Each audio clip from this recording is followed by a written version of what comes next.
అనకాపల్లి జిల్లా పరవాడ మండలంలో ల్యాండ్ పిల్ పనులను తక్షణమే నిలుపుదల చేయాలని తాడి గ్రామస్తులు ప్రజా సంఘాల నాయకులు ఆందోళన చేపట్టారు.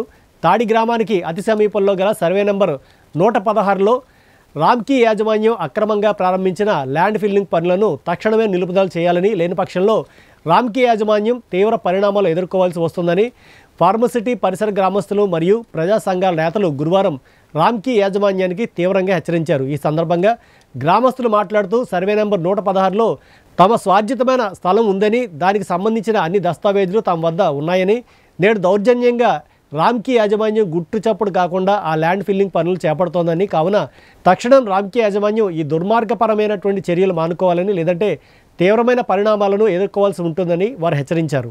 పరవాడ ఫార్మాసిటీలో రామ్కీ మరో దౌర్జన్యానికి, మరో బరి తెగింపు చర్యకి దిగింది అని చెప్పడానికి ప్రత్యక్షమైన సాక్ష్యం ఈ రోజు మనకు కనపడతా ఉంది. ల్యాండ్ ఫిల్ అనేటువంటిది, రెండో ల్యాండ్ ఫిల్ అనేటువంటి ప్రతిపాదనకి ఏదైతే పబ్లిక్ హియరింగ్ జరిగిందో, పబ్లిక్ హియరింగ్ ముక్త కంఠంతో 99% వ్యతిరేకించారు. ల్యాండ్ ఫిల్ ఎట్టి పరిస్థితుల్లో పెట్టడానికి లేదు.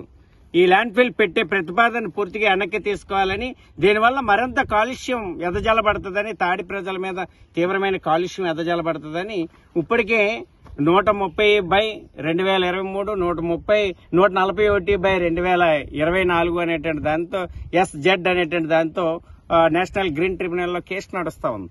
ఈ సందర్భంలో నేషనల్ గ్రీన్ ట్రిబ్యునల్ యొక్క నిబంధనల్ని, అలాగే పబ్లిక్ హియరింగ్ యొక్క నిబంధనల్ని అన్నింటిని ఉల్లంఘించి ఈ రకంగా ల్యాండ్ ఫిల్ కోసం ప్రతిపాదనలు చేసి ప్రభుత్వం దగ్గర భూమి పొందానని చెప్పి, ఆర్డర్లు ఉన్నాయని చెప్పి ఆయమాయి గారిడీ చేసి భూమిలోకి దిగి దౌర్జన్యపూర్వకంగా వ్యవహరించేటువంటి రామ్కీ చర్యల్ని తీవ్రంగా ఖండిస్తున్నాం ప్రజా సంఘాల CIT తరఫున.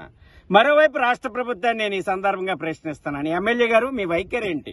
రామ్కీ యాజమాన్యానికి అండదండగా ఉంటారా, గ్రామానికి అండదండగా ఉంటారా?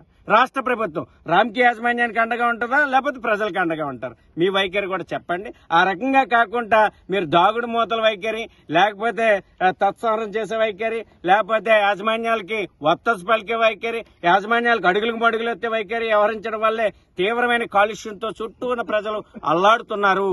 ఇప్పటికైనా రామ్కీ యాజమాన్యం మీద చర్యలు తీసుకోవాల్సిన అవసరం ఉన్నది. తీవ్రమైన కాలుష్యంతో ప్రజలు అల్లాడుతున్నారు. మరోవైపు రైతు తను పండించినటువంటి వ్యవసాయం ఏదైతే ఉందో ఈ రోజు జీవుడితో పూర్తిగా తొలగించారు. ఎవరిచ్చారు ఈ అధికారం? 10 ఎకరాలకు నువ్వు డబ్బు కట్టో, 50 ఎకరాలు నువ్వు లెవెల్ చేస్తానంటున్నావు. గతంలో ఉన్నటువంటి నీ భూమే ఇంకా ఎక్కువ ల్యాండ్ ఫిల్ ని ఆక్రమించి నువ్వు భూమి చేసావు. కాదు అని చెప్పగలవా? ఈ రైతు దగ్గర భూమి కొన్నాడు, ఎకరా భూమి 10 లక్షలు డబ్బులు ఇచ్చి. కాదనే వాస్తవం కాదని చెప్పగలరా? కాబట్టి ఒకసారి భూమి కొని, ఎకరా భూమి, మళ్ళీ మరోసారి ఆ భూమి నేను డబ్బులు గవర్నమెంట్కి కట్టాను, భూమి తీసుకుంటాను అని ఈ రకంగా 2 రకాల వైఖరి రామ్కీ యాజమాన్యం చేయడం సరైనది కాదు. అన్ని రకాలైనటువంటి ఉల్లంఘనలకి పాల్పడుతుంది రామ్కీ యాజమాన్యం. గ్రీన్ బెల్ట్ నిబంధనలు ఉల్లంఘిస్తున్నారు, బఫర్ జోన్ నిబంధనలు ఉల్లంఘిస్తున్నారు, కాలుష్య నియంత్రణ చర్యలు చేపట్టలేదు.